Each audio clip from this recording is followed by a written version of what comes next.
आज हम लोग इस वीडियो में बहुत इम्पोर्टेंट टॉपिक समझने वाले हैं जो कि बीएड खास करके बीएड सेमेस्टर फर्स्ट के लिए बहुत इम्पोर्टेंट है। ठीक है, इसमें पहले हमें देखना है कि शिक्षा का अर्थ क्या है। What is the meaning of education, what is the concept of education, इसकी अवधारणा क्या है। What is the nature of education, इसकी प्रकृति क्या है और इसका उद्देश्य क्या है। ठीक है, शिक्षा का जो अर्थ होता है, मीनिंग ऑफ एजुकेशन, इसका अर्थ क्या होता है। सबसे पहली बात, जो शिक्षा शब्द है ना, वो संस्कृत के शब्द से बना हुआ शब्द है। संस्कृत के शिक्ष धातु से बना हुआ शिक्षा शब्द है, जिसका अर्थ होता है सीखना, सिखाना और ज्ञान देना। खास करके जब भी शिक्षा की बात आती है तो हम लोग यही समझते हैं ना कि हमें ज्ञान प्राप्त करना है। सीखना, सिखाना या ज्ञान देना को ही शिक्षा कहते हैं। ठीक है, और जब आप इंग्लिश में अगर देखोगे इसको, तो अंग्रेजी में ये लैटिन शब्द के दो शब्दों से बना है, एक एडुकेयर एंड एडुकेयर। ये क्या है, पालन पोषण करना, विकसित करना, और एडुकेयर भीतर छिपी शक्तियों को बाहर लाना। ठीक है, खास करके हम देखेंगे इसका जो बिल्कुल सिंपल इसका मीनिंग है जो एजुकेशन का, वो है शिक्षा वह प्रक्रिया है जिसके माध्यम से व्यक्ति के ज्ञान, कौशल, मूल्य, व्यवहार और व्यक्तित्व का समग्र विकास होता है। या आप ये भी कह सकते हैं कि मनुष्य के सर्वांगीण विकास की प्रक्रिया ही क्या कहलाती है, शिक्षा कहलाती है। ठीक है, शिक्षा वह प्रक्रिया है जिसके द्वारा व्यक्ति की जो भीतर विद्यमान रहती है शक्तियाँ, क्षमता, विचार व व्यवहार, उसको क्या किया जाता है, विकसित किया जाता है। ठीक है, वैसे इसके बहुत ही डिफरेंट डिफरेंट जो डेफिनेशन है वो फिलॉसफर दिए हैं। तो इसमें महात्मा गांधी ने कहा है, शरीर, मन और आत्मा का समन्वित विकास को ही क्या कहते हैं, शिक्षा कहते हैं। जॉन डेवी ने कहा है, शिक्षा जीवन की तैयारी नहीं, स्वयं जीवन है। रशियो ने क्या कहा, प्रकृति के अनुसार बच्चों का विकास ही क्या है, शिक्षा है। कंसेप्ट क्या है एजुकेशन का, आइए इसका कंसेप्ट देखते हैं। शिक्षा केवल ज्ञान देता नहीं है, बल्कि यह एक व्यापक सामाजिक प्रक्रिया है जिसमें विद्यार्थी का मानसिक, सामाजिक और भावनात्मक विकास होता है। समस्या समाधान की क्षमता आती है, अच्छे नागरिक के गुण उसमें विकसित होते हैं, जीवन कौशल की शैली आती है, मूल्यों का निर्माण होता है। ठीक है, ऐसे आप देखोगे तो नॉर्मली जो एजुकेशन के 3 टाइप्स होते हैं। पहला होता है औपचारिक शिक्षा, जिसको इंग्लिश में फॉर्मल एजुकेशन कहते हैं। दूसरा होता है अनौपचारिक शिक्षा, इनफॉर्मल एजुकेशन। और थर्ड होती है non formal education. Formal education वो होती है जो हमें स्कूल, कॉलेज या यूनिवर्सिटी में हमें दिया जाता है, उसको हम लोग क्या कहते हैं, फॉर्मल एजुकेशन कहते हैं। ठीक है, इसमें क्या होती है, फॉर्मल एजुकेशन में जो लेसन्स होती है बिल्कुल लिमिटेड होती है। उसके बाद उसको पढ़ाता कौन है, एक ट्रेंड टीचर पढ़ाते हैं, है कि नहीं।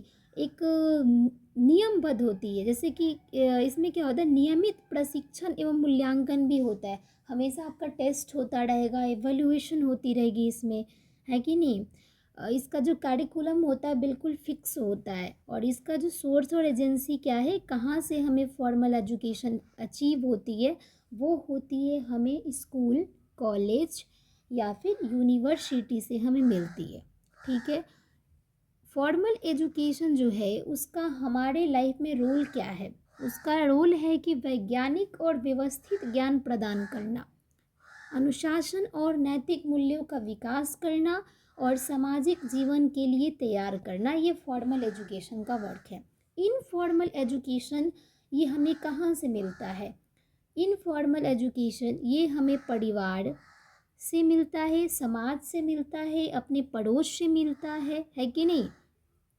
अनुभव और दैनिक जीवन में हम लोग कुछ यूज करते हैं, उसके अनुभव से भी हमें इनफॉर्मल एजुकेशन मिलती है। जैसे आप बोल सकते हो, हम लोग भाषा इनफॉर्मल वे में सीख जाते हैं, है कि नहीं। आचरण, व्यवहार, मूल्य सीखना, संस्कृति का ज्ञान, ये सब क्या है, इनफॉर्मल एजुकेशन है। एक होता है नॉन फॉर्मल एजुकेशन। ये नॉन फॉर्मल एजुकेशन क्या है बच्चों, जिसका मतलब होता है कि स्कूल के सिस्टम से जो बाहर दी जाने वाली जो योजनाबद्ध शिक्षा होती है उसको क्या कहते हैं, नॉन फॉर्मल एजुकेशन कहते हैं। जैसे वयस्क शिक्षा हो गया, जो एडल्ट को एजुकेशन दी जाती है, या फिर कौशल प्रशिक्षण के लिए जो हो गया, जैसे स्किल डेवलपमेंट कोई कोर्स होता है, या फिर ओपन स्कूलिंग होती है, एनजीओ का कोई कार्यक्रम हो गया, तो ये नॉन फॉर्मल एजुकेशन में आता है। ठीक है। अवधारणा का केंद्र क्या है, ठीक है, शिक्षा व्यक्ति और समाज दोनों के विकास का साधन है। शिक्षा क्या करता है, व्यक्ति का भी और समाज का दोनों का विकास का साधन कौन है, शिक्षा है। शिक्षा की प्रकृति कैसी होती है, नेचर ऑफ एजुकेशन कैसा होता है, तो यह क्या है, यह एक बहुआयामी स्वभाव की मल्टी डायमेंशनल नेचर का होता है शिक्षा।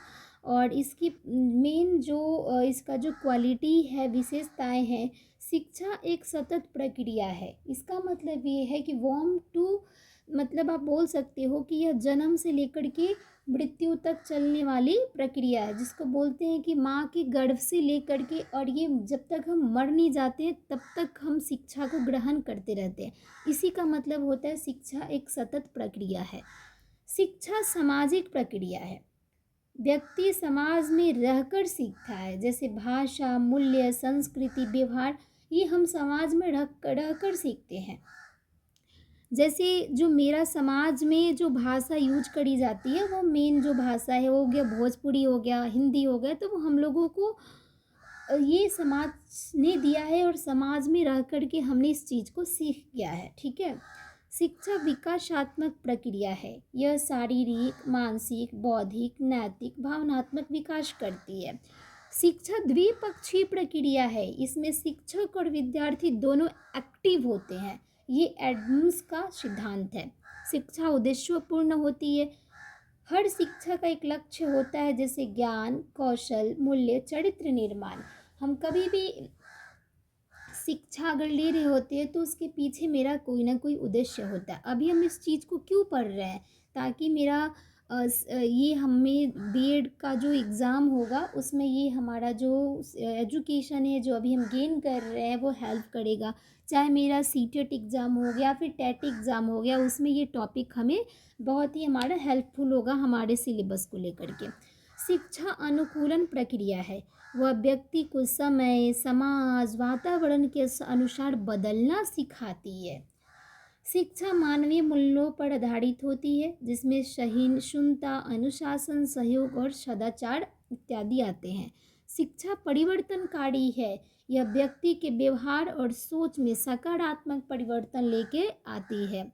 शिक्षा के उद्देश्य क्या है, तो शिक्षा की कुछ एम्स है कि नहीं। जैसे व्यक्तिगत उद्देश्य क्या है, तो व्यक्तित्व का विकास, चरित्र निर्माण, आत्मनिर्भरता, सृजनात्मकता, समस्या समाधान क्षमता, ये सभी के सभी क्या है, व्यक्तिगत उद्देश्य है। सामाजिक उद्देश्य क्या है, समाज उपयोगी नागरिक बनना, सामाजिक समानता, सामूहिक और सहयोग, और सांस्कृतिक संचरण, सामाजिक परिवर्तन, ये सामाजिक उद्देश्य है। राष्ट्रीय उद्देश्य क्या है, राष्ट्रीय एकता, लोकतांत्रिक मूल्यों का विकास करना, मानव संसाधन विकास करना, वैज्ञानिक दृष्टिकोण का निर्माण, ये सभी क्या है, राष्ट्रीय उद्देश्य है। ठीक है। व्यावसायिक उद्देश्य क्या है, कौशल विकास, स्किल डेवलपमेंट, रोजगार क्षमता, अर्निंग करने का जो इफिशियंसी है वो आती है, कार्य कुशलता, समानुकूलित तकनीकी ज्ञान, ये सभी क्या है, व्यावसायिक उद्देश्य है। नैतिक और आध्यात्मिक उद्देश्य, सत्य, अहिंसा, सेवा और सहानुभूति का ज्ञान प्राप्त कराता है, आत्मानुशासन का सिद्धांत बताता है, और आध्यात्मिक संवेदना का जो हमें ज्ञान देता है वो भी हमें कहाँ से मिलती है, वो भी हमें शिक्षा प्राप्त करने से मिलती है। तो इसका एग्ज़ाम ओरिएंटेड जो आप नोट्स देखोगे तो इसमें क्या है, मुख्य बिंदु क्या है, मुख्य बिंदु है विषय वस्तु। बिंदु शिक्षा का अर्थ समग्र विकास की प्रक्रिया, तो क्या है इसमें, मानसिक सांस्कृतिक विकास की प्रक्रिया, द्विपक्षीय, सामाजिक, विकासात्मक, मूल्य आधारित जो अभी हमने ऊपर पढ़ा है ना उसी को इसमें शॉर्ट में लिख दिया है, ठीक है। आइए थोड़ा सा हम लोग और देखते हैं इसके बारे में।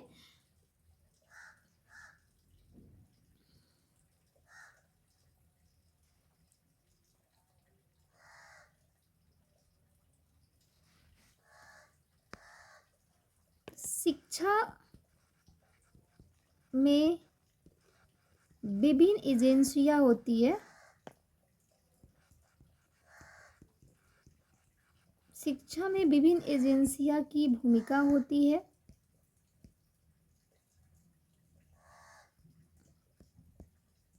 शिक्षा में विभिन्न एजेंसियां की भूमिका भी होती है, ठीक है। वो एजेंसी कौन कौन है? जैसे रोल ऑफ होम, इसमें घर की बहुत भूमिका होती है कि नहीं। बच्चों की पहली और सबसे महत्वपूर्ण जो शिक्षा मिलती है वो घर से ही दी जाती है। जैसे कि यहाँ पे भाषा हो गया, है कि नहीं, मूल्य हो गया, अनुशासन हो गया, भावनात्मक विकास हो गया, ये सभी के सभी कहाँ से हमें मिलती है? घर से मिलती है। व्यवहार हो गया, किसी के साथ कैसे व्यवहार करना है, और सामाजिक जो नियम होती है, सामाजिक नियम सिखाना, ये सभी के सभी हमें कहाँ से मिलती है?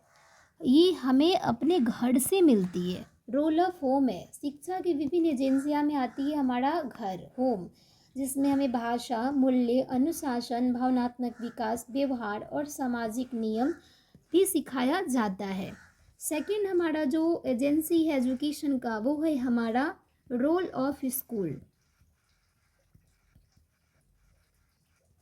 रोल ऑफ स्कूल क्या है? तो पहला बात कि स्कूल जो है ना वो फॉर्मल एजुकेशन देता है हमें, ठीक है, जिसमें हमें क्या मिलेगा? बौद्धिक,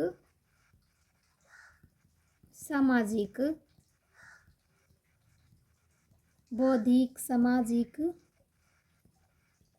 नैतिक विकास, खेल कूद, कला, अनुशासन, ये सभी के सभी हमें कहाँ से दिए जाते हैं? स्कूल से शिक्षा दी जाती है, जो कि फॉर्मल एजुकेशन का ये पार्ट है। थर्ड आती है रोल ऑफ सोसाइटी।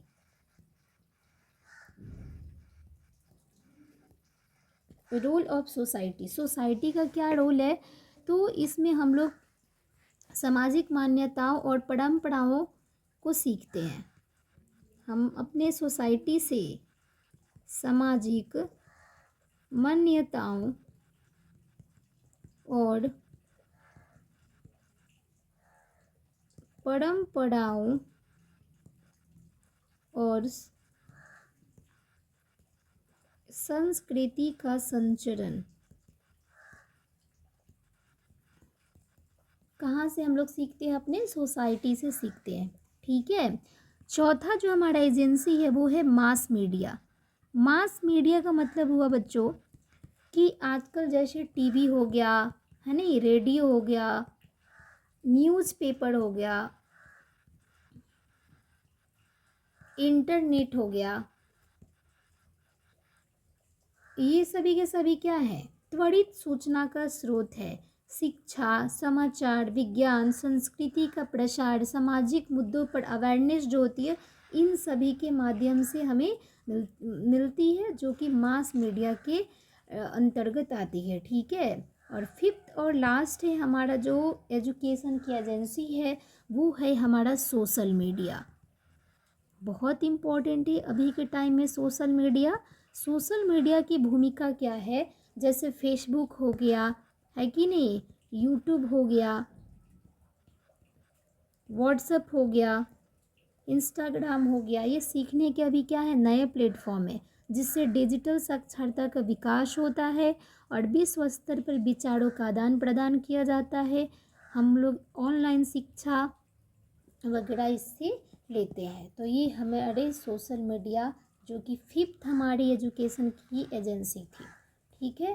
तो ये जो टॉपिक है बहुत इम्पोर्टेंट है बीएड के एग्ज़ाम के लिए, ठीक है। That's all. नेक्स्ट